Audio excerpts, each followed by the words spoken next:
Unlike Buzz Lightyear, Nissan's luxury brand wouldn't be going to infinity and beyond, but would include a Formula One world champion and a future fugitive from Japanese justice. This is the Infiniti story. Launching a new car brand is tough, but bringing a premium brand to market successfully in Europe must have seemed daunting. Infiniti was already a massive hit in the US, being present there from the 1990s, initially with rebadged Nissan Primeras, but eventually progressing to premium standalone models that were less obviously Nissan-based. So, at the 2008 Motor Show, Nissan unveiled its luxury brand Infiniti, with the world premiere of the second generation FX Performance crossover, as well as the rest of its lineup, including the G Sedan, G Coupe and EX Coupe crossover. With Nissan keen to give Toyota's established luxury brand Lexus some competition in Europe, they laid plans to enter the UK, a market seen as key in delivering their ambitions to sell 25,000 cars in the region. Back then they saw the UK dealers as a big part of their plan, commenting at the time, "Our legacy will be the appointments and locations we make now. When we look back in 10 years' time, this will be key." Prophetic words that would come back to haunt them, as the brand's UK launch had already been delayed due to problems agreeing terms with the dealer groups. They'd set the bar very high by demanding dealers invest in main road locations with good visibility, great access, and with one of the highest costs per square metre in terms of investment in the automotive industry at the time. All dealers will be built to the same global standard called the Infiniti Retail Environment Design Initiative. Dealers were guaranteed to be dramatic, stand out, and with the Infiniti Wall said to be a particularly outstanding focal point. They'd be more like luxury hotels than traditional car showrooms, with plenty of light and natural materials. Similarities with the cars were not coincidental, as the whole design concept was signed off by the same designer responsible for the way the cars looked. However, the challenge of having so few dealers, less than a tenth of Audi and BMW, remained. The solution? Well, this was apparently to work smarter, by using an IKEA model of siting a smaller number of dealers near large centres of population. They thought they could overcome the barrier of high initial investment, but could they? The brand launched on the 1st of October 2008. Unfortunately, just 2 weeks after the Lehman Brothers crash, it was probably a bad omen. Also, their initial petrol-only range would prove to be a handicap in a market still dominated by diesels. In 2009, their first full year in the UK, registrations amounted to just 45 cars, but increased to 232 units in 2010. Things could only get better. In fact, they had to get better. And just maybe, Formula One was the answer. So in 2011, Infiniti partnered with the championship-winning Red Bull Formula One team and reigning champion Sébastien Vettel, hoping to add some much-needed Formula One sparkle to its road car sales. Signing a deal reported to be for $20 million apparently made good business sense, despite Honda, Toyota and BMW all pulling out after getting their fingers burnt entering soulless teams. Hence, Infiniti decided to do things differently and backed a team with proven results. Exploiting this opportunity didn't take long, and Infiniti soon announced the FX Sébastien Vettel edition. It wasn't just a marketing exercise, they said, it was about downforce, acceleration and reminding us of the Formula One environment. The carbon fibre wing at the back of the car was designed for downforce and at Vettel's request. As a £4,000 option, it certainly had Formula One pricing. The 5-litre V8 engine produced 414 brake horsepower and was capable of 186 miles an hour. And unveiled at the Frankfurt Motor Show by Vettel and Nissan boss Carlos Ghosn. I wonder what happened to him. Limited to just 150 worldwide and at a cost of £100,000, this was always going to be a rare car. They were all in white and with very few options, and the UK was given just 10 cars, but it's believed only 7 were actually sold. Finally, the relationship with Red Bull came to an end in 2015 when they became unhappy with the performance of the Formula One engine supplied by Renault, Nissan's alliance partner. By September 2011, Infiniti's UK director was already insisting that the brand was still viable, despite registrations just in the low hundreds.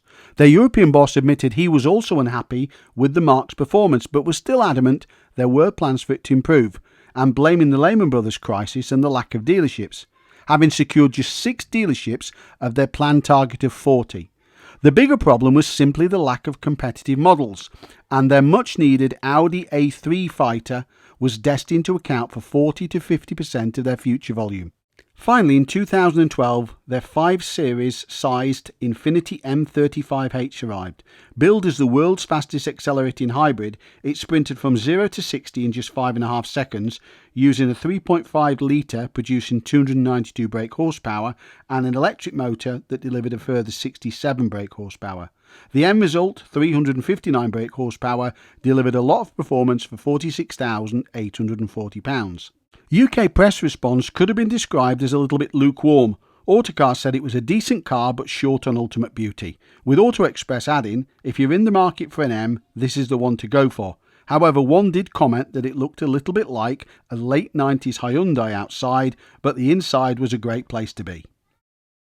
Fast forward to 2013. And Infiniti had a new strategy aiming to launch 3 new models with the goal of increasing the brand's worldwide perception and selling 500,000 cars by 2020. Nissan's then Executive Vice President Andy Palmer said Infiniti had a strong future within the Renault-Nissan alliance and there's no chance the brand would be axed. He commented, "We once sold a car called the Infiniti G20, which was basically a rebadged Nissan Primera. In hindsight, that was not a good idea."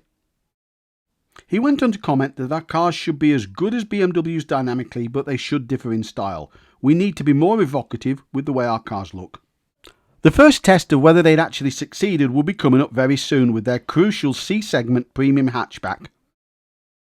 Finally, in September 2013 at the Frankfurt Motor Show, we got the first glimpse of Infiniti's new VW Golf rivaling C-segment premium hatch. Their creative director Ono-san believed many premium buyers were fed up by the current offerings from the likes of Audi and BMW, and the time was just right for a premium challenger in the segment. Apparently, taking his inspiration from a road trip in California to visit vineyards to understand how he could make the car fit into customers' lifestyles. Yes, really.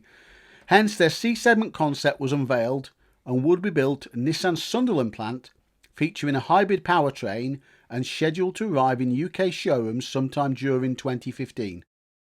2014 brought the arrival of the Q50 to compete head-on with the Audi A4 and BMW 3 Series, and making use of Mercedes-Benz engines as part of a technical alliance between Renault, Nissan and Daimler.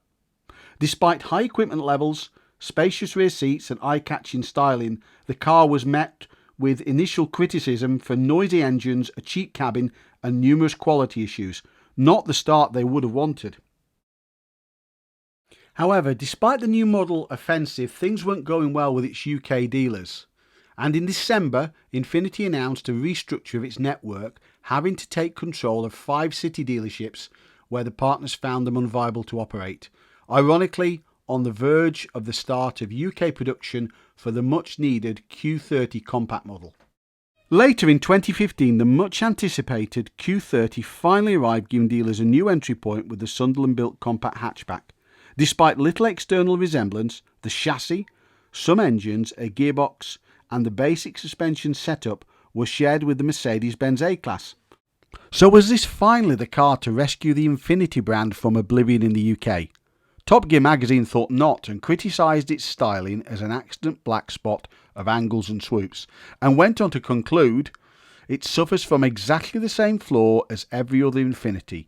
The only reason you'd buy one is because it's rare groove different, not necessarily better. And the product news didn't stop there. Hot on the heels of the Q30 was the QX30 crossover, a high-riding SUV cousin which arrived in showrooms early in 2016. Built alongside its sister Q30 on the new line at Nissan's UK plant, it enjoyed increased ground clearance up by 45mm, extended wheel arches and more muscular front and rear bumper bars. With the brand introducing 3 all-new cars during 2016, it was keen to increase the size of its network and quickly identified 12 temporary showrooms could be transported and assembled in 2 days. This unprecedented step culminated in the first being opened in Bristol, with others to follow. 2016 brought the arrival of yet another boss for Infiniti UK, who claimed the introduction of the British-built Q30 and QX30 were game changers for the company, and this time he might have actually been right. In the first 6 months of 2016, Infiniti actually recorded record registrations in the UK and Europe, selling 9,500 vehicles in Europe, plus in the UK 1,565 customers chose an Infiniti, a 157% increase over the first half of 2015. Full year sales hit their highest point, with 2,891 vehicles finding homes with UK buyers. With a credible result like this, it was still barely 20% of rival Lexus's registrations in the same period.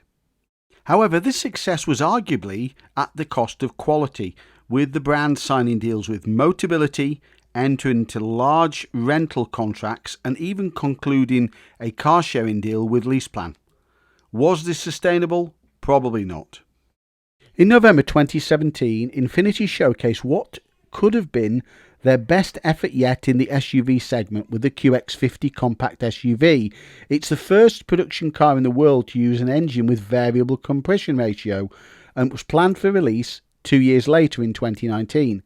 The petrol unit delivered the power of a 6-cylinder engine with the fuel economy of 4-cylinder to compete with the diesels that still dominated the SUV sector. The variable compression ratio would allow the driver to make full use of the 280 horsepower available, giving a 0 to 60 time of 6.3 seconds in all-wheel drive form, but with good fuel economy. And now it couldn't come soon enough, and this maybe could unlock the UK market for Infiniti. In fact, 2017 would prove to be a high watermark for the brand in volume terms, with peak registrations reaching 3,515 cars, up 20% over the previous year, but still lagging behind Lexus, who scored 12,670 UK registrations. However, in 2018, the brand crashed back down to earth, down 79% year on year to just 750 cars registered. In fact, the same level the brand had been 4 years earlier. Barely 18 months later, in March 2019, Infiniti Motor Company announced a restructuring plan that withdrew the company from Western Europe, including the UK, with production of the short-lived Q30 and QX30 to cease by the middle of the year, and a full withdrawal of the brand by early 2020. It just wasn't sustainable, a spokesperson admitted, and stating it would be placing a greater focus on its SUV lineup in North America and China. So after selling just 10,964 cars over almost an 11-year period, often being outsold by Bentley or Porsche, their plan had failed. A brand unknown in the UK before 2009 struggled from the very beginning. Ironically, some of the factors contributing to their downfall, a lack of dealers, a limited model range, and no diesel engines, were being addressed. Even with the help of a Formula One champion as performance director, it simply wasn't enough to take on the German premium brands, or even trouble fellow Japanese premium brand Lexus. It was all over.